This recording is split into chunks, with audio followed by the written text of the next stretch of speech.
all welcome you all to this very good event. Tony Benn, let me start by saying a few words about it. Tony Benn, I met him on 12th of June 1981 when I came to this country as a refugee. And my purpose of meeting Tony Benn was because I was asked by trade union of PIA, because it was banned by Jawal Haq. I think you all know, under MLR 52, and 800 people were thrown out of PIA with a stroke of a pen. So all those unemployed PIA former employees contacted me and they said, can you do something? And I found out that they're 200 yards from my place where I was living, and he invited me to come to House of Commons, and I was introduced to the Palace of Parliament, or Palace of Westminster, on that day, and he invited the Secretary General ITF to meet me. And we struggled, we campaigned, he introduced me to ILO and many things. I will be speaking in middle and sharing some of the memories, but I want to share two with you. First is, when Nelson Mandela retired from his practical politics in 2000, he used to come regularly to Kensington, Chelsea. On Camden Road, there is a house or residence of the High Commission of South Africa. And he always stayed there.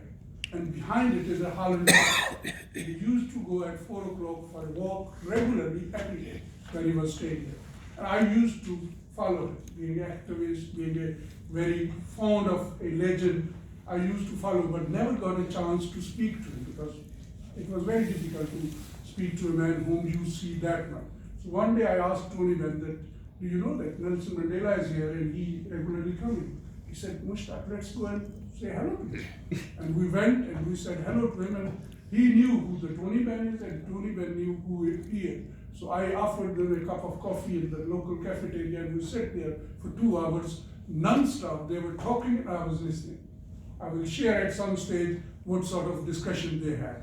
And then when he retired from the practical parliamentary politics in 2000, and he had just said it on the TV, his last speech was very brief, and he said, I'm retiring to do some politics. Because at that time, politics in the parliament was going to a very limited sort of debate. And he did that. 2001 to 2014, I have attended, and he has attended every meeting of Third World Solidarity, and I have attended hundreds of his meetings, including many in Kensington, Chelsea, and I introduced him to that. And the second important point or my memory is when I once asked him, he was contacted by a socialist group which is called Progressive Forum in Bradford. And they were unable to contact him to come and speak to them. But they were very keen. So I asked him, would you like to accept it? And he said, yes, Mushtaq, if you say and you recommend, I will go. And I said, you don't need to go, I'll take you there. He said, no, I'll go by train, because train, his journey to North was always on train. He felt comfortable, he will read in it, and he will never travel by car. So I said, no, please, I want to go with you. So I asked my son to drive us there. I sat with him at the back of the car with Mahmood Jamal. Mahmood is not here, but he's a founder member and a big writer in this country. And I tell you that 12 hours, we picked him up at 12 o'clock and he said, Mushtaq, it will be helpful if you drop me before 12. So we spoke for 12 hours, we ate together, and another friend of ours said, I want to meet him. We so stopped on a motorway, on a cafeteria to make him to meet. So I think he was a great man, he will be remembered, and his politics is very relevant today, because we know that world has become even worse than when he died, and we have to keep on working for it. And the third, very briefly, was when Benazir Bhutto was resigning from Pakistan, and once she approached me and she said she would like to call on him, and I said, I will make arrangement, then you can visit her. And we went there. There are many memories, a very long history of me as a friend, as a member, but I think I will stop here because I know that today we are passing through a very difficult time in this parliament. Yesterday, Prime Minister lost second time on Brexit, and today is no deal vote, and I know Andy would love to, and most of the parliamentarians are engaged there. So I don't expect many of them, but few will drop in here and there. And I'm very lucky tonight. A very senior parliamentarian asked that why don't I drink and either drink or have a dinner with her. And I said, look, I don't like one thing. I will have a drink and dinner together. So she's going to pick me up at 8:30. So I was introduced to this parliament by Tony Benn. We are remembering him and we will keep on remembering him. There are many memories. I think some of other people will share. But first of all, I thank Andy Slaughter, who is my next door neighbor as well, to speak and say a few words on Tony Benn. Thank you. Thank you very much. First of all, thank you for organising this. It's wonderful, as a friend, but also in politics, but also as a great figure in English life over many, many decades. Apologies that I'm going to speak very, very briefly, and then I'm going to leave because I think Tony will appreciate this. We still don't quite know how we're going to vote at 7 o'clock. As Mushtaq correctly says, this is another series of important votes. This is about trying to stop us crashing out of the EU in 2 weeks' time, with all the terrible consequences to the economy, and particularly for poor people in this country that we have. And chicanery is going on. So, you know, you can see what I'm doing my no thanks badge. You can see which where I will be. We go. And I think you could say very much about Tony. In many, he had many different personas, very many things. But as we're in Parliament today, he was a great parliamentarian.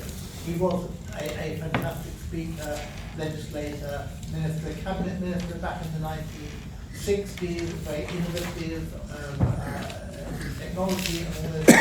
Long before he became famous as a political rabble-rouser and a great champion of many other causes. And of course, he lived in Holland Park. I think he would have been very proud to see a Labour MP from Kensington. He may not have expected that. However, the last time I saw him, actually, and this gives an idea of the breadth of his experience, I got a call one morning from the head of the Islam channel, and he said, can you meet us in a pub in Bow in a couple of hours? And I went, yeah, I can actually. So I drove over from West London to East London. What's this about? In Bow Churchyard, a very historic old part of London, they were commemorating one of the heroes of the Leveller movement in the English Civil War from the 1640s. And it was a wonderful day, and there were people dressed up in the army uniforms of the 17th century. And the two main speakers were Tony Benn and Jeremy Corbyn. And everybody had come along representing all the, because that was the great period of radical English history. That was the time when England went on the map as being revolutionary in the real sense of the term. And Tony had a wonderful sense of history as well as politics, and could relate everything that happened there exactly to what was happening in Britain at the time. And it was a wonderful day out. It was an inspiring, slightly bad day, you have to say, but very typical of the man. A sense of fun, a sense of politics, but politics in a cultural and historical context, in a way that made us all, if you like, trace, whether you're in this country or around the world, tracing that history of progress, of radicalism, of social justice in that way. That, to me, is what Tony stood for all his life. It was, as you know, his son Hilary is here. He's a very distinguished, prominent member of Parliament, like his father. Reminds many people of his father, not just in his courtesy and his eloquence, but in the way that he looks and the way that he presents himself here. So there is an enduring image of Tony that we live with every day. And I'm just so grateful. Thank you so much for letting me be part of the celebrations of one of the really great men and great politicians of the last century. Thank you very much. Thank you very much, Andy. And as you said, Hillary and Steve and everybody has Labour Party and many other socialist parties. And Amanullah Khan is a journalist, he's a poet, he's a writer, and we will be celebrating his hard work and his struggle in few weeks here in Parliament, and he will be speaking a lot. But today he's going to speak 2 minutes after him. And parliamentary group on the Third World Solidarity, Alderman Mushtaq Lasharie, and Lady Saundra, journalist, and everybody, Assalamu alaikum. May peace be upon you and your good self. It's a poem which I've written. I've been monitoring him because I'm a poet, a socialist, and I've studied Spartacus, I've studied every socialist. And for that I've been attacked even in this country, twice or thrice, for my socialist views. Once I was attacked in the heart of the Pakistan embassy for my socialistic views. But anyhow, I present this poem in memory of the greatest living legends. Just a moment, sir. Listen to the poem, it's very important. Throughout your life, addressing Tony Benn by Amanullah Khan, anti-imperialist, founding father, and founding ideologist of Pakistan People's Party. After Bhutto, I am the chair of Pakistan People's Party and no one else. Very good. Not Zardari or his son. This is tribute to the greatest living legend. Addressing Tony Benn, he must be listening to me in the grave. Throughout your life, you shone like the benign sun to eliminate war, exploitation, and domination of guns. You struggled like a Daniel, these are his words, you struggled like a Daniel to eliminate capitalism and its guns, because capitalism is nothing without guns. You wanted to bring socialist economy everywhere under the sun. You wanted to bring socialist economy under the sun. Though you were, now this is please, I want you to lend me your ears. Though you were born amongst the top elite class, he was a prince. Yet like Spartacus, you know Spartacus? All of you? He is a friend of mine. He is with me every night, every day. Yet like Spartacus, Prometheus, you rebelled against the same predatory class. You know Prometheus, Greek god, he also lives with me. Throughout your life, you were leading socialist battles and never were afraid of the superpowers, snakes, pillars, pythons, which bite, rattle and battle. Your death brought global grief and was a great irreparable loss. How indefatigably you fought for the supreme socialist cause. Those who are allergic to socialism, they may spurn my poem, Now sir, this Chairman, your oratory, your wisdom, your deep knowledge, your books, he has written so many books, were the best possible exposure and challenge to the imperialist crocs and crooks. Because imperialism is like crocs and crooks, You spurned and dumped all the titles of your dynasty. In Pakistan, people say, I'm a Bhutto, I'm this, I'm that. What is this family? You are what you are. No dynasty. They should learn from Tony Benn. You opposed all the reigns of terror of all the capitalistic tycoons' rapacity.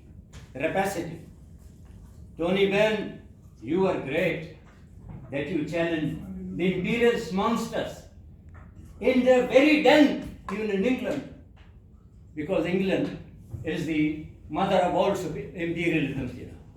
It was the son, Maulana Bashani said, chairman. He said, addressing Ayub Khan, what are you? Ayub Khan was a dictator. That the son of the colonialist big empire of Britain never sunk, It was always there. It was such a big empire. So Tony Benn challenged even that empire. He was a prince, you know. The chair knows him very well. And I think he should write an exclusive book on him. And I would address all these people here. Please pool your resources. Let's make a movie on Tony Benn. You were the greatest amongst the modern titans of the socialist space in Glen. There was no room for capitalistic plunder and war in Tony Benn's dictionary. And this is a very important line of my poem. Kindly lend me your ears. Nor there is any place for capitalism, capitalism's war games, in statesman. Who is the statesman? Statesman Jeremy Corbyn's socialist Vienna trajectory. Saundra knows what I'm speaking. There is another statesman which is there, that is Tony Benn. That is Jeremy Corbyn. Let all of us build peace through socialism for today and for posterity. Implement fearlessly great Tony Benn's socialist vision soon in totality, not in partiality, in totality. Let us all salute today at the Portcullis House under the chair of Mushtaq Lasharie in Houses of Parliament. Salute sincerely Tony Benn's struggles, ideals, and integrity. It is written today by Amanullah Khan. Very good, very good. Thank you. The greatest living poet in Urdu and English language. Very good, very good. Now sit down. Thank you. Then he resigned from his Air Force and became the parliamentarian. I think he was the longest serving British parliamentarian from 1951 to 2001. He was first member of parliament from Bristol, and then he became member of parliament from Chesterfield. But during his first tenure, his father died, who was a minister of Asia when India and Pakistan became independent. And when his father retired from the politics, he was made Lord. And when he died, Tony Benn, being a living son of a Lord, took the same position and they promoted him to be a Lord while he was a parliamentarian. Tony Benn was a Republican. He never approved an appointed chamber. So he said, I want to resign from it, continue as a parliamentarian. And when at that time, Lord was very powerful. Now Lord is a second chamber. At that time, it was the first chamber. So Lord couldn't resign. So he went to the Session Court, High Court, Supreme Court, that I want to resign. And they said there is no law. So he went back to Bristol. He gathered his comrade, members of Labour Party, and he said, I want to resign, but there is no law. So one of the men, Mushtaq or Amanullah Khan or Kefale or somebody like Abu Saud, stood up and he said, if it is a bad law, let's change it. So they campaigned, they changed the law, and then he resigned and went back and became MP. So he was a very resilient, biggest campaigner. Second thing, when he retired from here, he wouldn't despair anybody who was opposed to him. He always believed in socialism and equality. He became minister of Harold Wilson government. He fought to become leader of the Labour Party and deputy leader. The leader he lost with Neil Kinnock. Then he tried to become deputy leader, and he lost with 0.4% from Dennis Healey, and that 0.4% was the vote of the leader of the Labour Party, Neil Kinnock, who opposed him that if he becomes my deputy leader, it will be very difficult with me to continue. And you can see the same combination today, that the leader is a socialist Marxist, Jeremy Corbyn, where the deputy leader, who is as popular as Jeremy is, because he got about 250,000 votes, and I campaigned for both. Tom Watson as well. So now he's trying to establish a group who is known as a Blairite, who is opposed to Jeremy Corbyn. So I think it is an irony that Neil Kinnock opposed Neil Kinnock not to become deputy leader, otherwise he would challenge me, as Tom Watson is challenging today the leader of the Labour Party. So it happens. History repeats itself. Many solidarity a journalist, very big campaigner, and I think equally Marxist Amanullah Khan, but not as fiery as he is at this age as well. So Saundra second. I'm sorry, I can be fiery, but I'll spare you tonight. Thank you very much. That was an excellent poem. And Thank you. telling. Thinking about what I was saying tonight about Tony Benn, who I've interviewed and had teas at his house many times, set up a platform with him all through Third World Solidarity.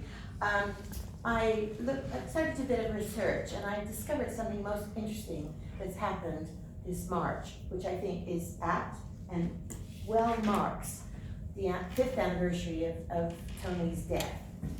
So I just put together a few words to address the aforementioned. The right-wing press called Tony Benn the most dangerous man in Britain during the 70s and especially the 80s. By then, his track record included him having been the first MP to table a motion on apartheid in the House of Commons. In the 1950s, he joined the H-Bomb National Committee and introduced the House to a bill on human rights.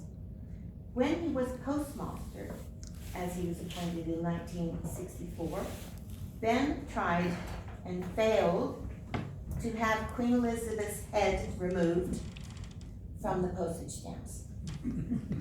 During Benn's latter years, however, he became widely considered an elder statesman, a kind of national treasure. Much like the diarist Samuel Pepys, as many of you know, who lived from 1633 to 1703, Tony Benn became a keen diarist himself, a practice that dated back to when he was a mere 9 years old. By the age of 39 in 1964, he had begun to make nightly diary entries. The result is a massive archive that has just been gifted, within the last few weeks, gifted to the nation in lieu of inheritance tax and permanently allocated to the British Library. The trustees of the Tony Benn estate say it was Tony Benn's wish, I'm quoting, that his political and personal papers should go to the British libraries. This decision means that his unique archive will now be available to the public, academics, and journalists wanting to understand more about his life and the period of politics it covered. Although the archive features several hundred thousand, I repeat, several hundred thousand documents, that's a lot of documents, in approximately 795 archive boxes, plus 46 storage crates, each containing 3 to 4 box files, and we know box files are quite large, 45 loose box files, 16 canisters of film, and framed, rolled, and loose posters, and other items. The archive includes Benn's recordings from 1974 to 2004 on approximately 4,000 cassettes in 26 boxes. Okay, enough of the statistics about this remarkable and amazing archive that has just been released in a way to commemorate the 5th year of the anniversary of his death. Also, amongst the archive, I think I'm doing quite well with that. Can anyone hear me at all? Yes. And I'm going to carry on because I know time is running out. Don't worry, this is not a fire round, it is a division of the most important vote which is on taking off the table no deal. It is very important, so we will know the result. It was a division. That's why you don't see many parliamentarians sitting there. Carry on, Saundra. So nearly to complete. Also, there's a so-called part of the archive called 101 files. And these are personal papers that include archives on his parents from 1914 to 1929. And there's a box of his first 10 years of his life, amongst other things. There's also a lot of printed ephemera, including old newspapers, his wartime training manuals, and mementos, including cigarette cases and labels. Now, Tony Benn is known as a tea drinker and a pipe smoker. And it turns out that he used to smoke cigarettes, as many of us, I think, did. Anyway, that's part of the archive.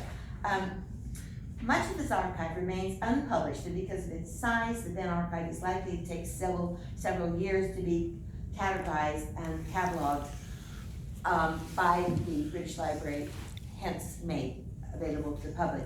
What is true is that Benn was an effective communicator, which was manifested throughout his life as an anti-imperialist, an anti-interventionist, and a pro-trade unionist. That is to say, a socialist politician par excellence and a comrade. And now the acquisition of his archive by the British Library will help continue his legacy, while at the same time provide a rich source of insights into the changing political landscape throughout his lifetime. Finally, I would like to say, as at TWS, Third World Solidarity, we were privileged to work closely with Tony over the years, and that his 5th anniversary is marked by the release or the acquisition of his archive by the British Library to the nation speaks for itself and is an absolute privilege. I would say long live Tony Benn. Thank you. Saundra, thank you very much. And if somebody wants to read what he wrote about Third World Solidarity, you can chose to become Marxist. He chose to become a man, and he lived all his life as an ordinary man. He never drove an expensive car. He never traveled even on expensive cars. He will drive always a very small Mini, and he was about 6 foot tall, and you can understand while you are driving a Mini, 6 foot tall, how difficult it is. So he was a practically practicing socialist. Mr. Chair, I think he was a Viscount, his family. Can I speak? Yes, please. Can I? Although he was a Republican, as I said, but he became at later stage a Privy Council. And do you know who chaired the Privy Council? Queen. Yes, it is a Privy Council, which is the advisory body to the government. And he reluctantly, now Jeremy Corbyn, as an ex-officio of an opposition leader, is a member of it. And when he became the Privy Council member, there was a lot of bashing against him, that how he is going to go in front of the Queen and bow. And he did, because this is a privilege. And I'm sitting in front of you, I'm a Republican. I don't believe in title. But when I was given a CBE, it was recommended by Jeremy Corbyn, and Buckingham Palace contacted me and they said, we hope that you won't refuse it. And I said, I won't, because it is not that CBE is given to Mushtaq Lasharie, but it is my work, which I do for everybody and anybody, irrespective. And I'm very pleased that today we have many people who are practicing Muslims. We have friends from Ethiopia, we have friends from all other countries, and because this room was very small, I have invited limited people. But I want to say before I invite the next speaker that we will be inviting you again, because I want to re-establish Third World Solidarity groups, which I'm trying to have first 30 people, then increase it to 60, then increase it to 120, because I'll tell you why I'm doing it. Once I went with Tony Benn to address an old age pensioner in Kensington, Chelsea, and that was one of the last days of his life. He came straight from hospital and I met him there and he said, Mushtaq, why don't you join me in Kensington Town Hall?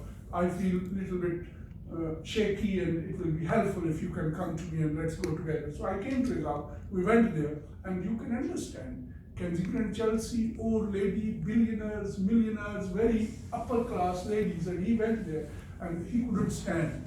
So he asked, can I sit and talk? And he spoke for 1 hour and 30 minutes in a pin drop silence in the room.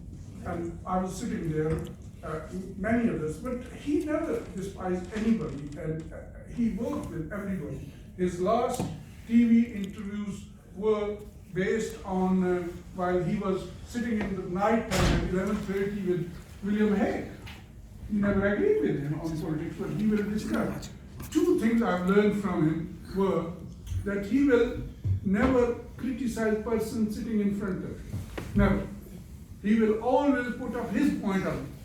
I'm giving you a advice that it is always best not to criticize with opposing you, but say your point of view. And he will say it very strongly. And I think second thing, he accepted it that I'm winding down in last days. But he will not reject anybody inviting him. And I remember when Saundra asked me that her daughter, who is a writer, stage play writer, Tatiana, she wanted to do a play on Miliband brothers. And because Tony Benn was a good friend of their father, who was also a very socialist, Jewish background, but very Marxist. And he was a great, things about Tony Benn that event and others? I'll speak very briefly, but I do remember the event, and it was a great honor for me to just be in the presence, much less have the opportunity to listen to Tony Benn speak about something, a topic I think which surprised many people in the audience, that he was as knowledgeable as he was. But what struck me, and what I remember the most about not only the opportunity to be in the same room with him, but also having been aware of him and read about him and read what he had to say. And what I was reminded of as I came in here tonight was one of my favorite American politicians, Abraham Lincoln, what he said about government, which is government is of the people, by the people, and for the people. And that to me is what Tony Benn understood and represented and dedicated his life to. Government, in my humble opinion, really serves no other purpose than to represent the will of the people and to provide for the people. And often we forget, we're all committed to be of the people, by the people, but often we forget that government is for the people. And Tony Benn lived that his entire life. He understood the great responsibility that came with the exercise of power, that it really had to be for those people who had no voice, for those people who had no access, for those people who had no opportunity, and often even had no welcome in the country within which they lived. And so for me, he personified the best of what a politician could be, and the best of what every human being should aspire to. So for me, it's been an amazing example and a great blessing to actually have been in his presence. Thanks very much. Thank you very much, Michael. And we will be inviting Michael at some stage to speak about his experience in Asia when he moved there. As I said, his wife is at the moment writing, doing a PhD on Islamic scholar and on a lot of other things. So we will invite them to speak about it and his experience of Asia when he was living in India and working in Afghanistan, because I think still Afghanistan is one of the countries which will carry on with some difficulties, although it is moving toward a peaceful sort of resolution, but it is difficult to, I think, imagine that Afghanistan will become peaceful. I know a lot of people might have not met, although Minister Umar has met, but she doesn't want to speak. Anybody else who wants to speak about? I admire Tony Benn as a person who opposed wars. And he was all the time looking almost enthusiastically to get rid of war and war weapons as such. And I treasure one of his letters which I wrote to him, and he answered me back,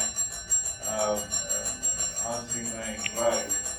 So, and in one of the labor conference I met him, and we sat together on the steps of so he was a humble man, a man of people, and as our friend has just pointed out, that he was practicing that big of that government should be for the people. And I always admired his abilities, his eloquence, and I'm surprised that the research Saundra has done, that how much he has left. And perhaps there is a lot of things which we should learn from him, how he has negotiated various corners in his life, and the roads he has, what difficulties he had, how people behaved in person and what actually they were. There may be a reflection of personalities and exposure of some of the personalities as I mentioned.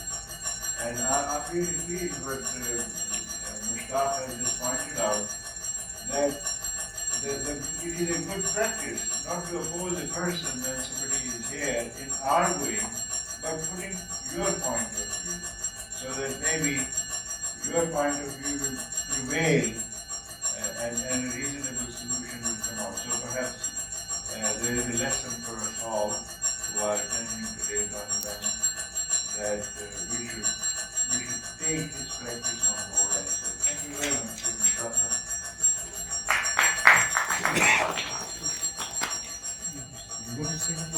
I have a fond memory of Bank University. When he came, he was Energy Secretary in 1975.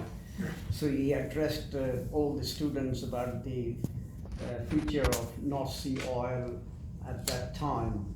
And I also attended a few times in Trafalgar Square, some political and also in Third World Solidarity, if you remember Mushtaq Sahab. He came and he explained all his life, how he's gone through, stand against the capitalist, and it was difficult task for him, but he marched on. Thank you very much. Thank you. Thank you very much, Abu Saud. Abu Saud Saab is one of the great supporter of Third World Solidarity, and he lives in Harrow, and he's also supporter of equality and the basic principle of Third World Solidarity. So thank you very much, Abu Saud Saab. He's also member. He remained member. I hope he will renew it again.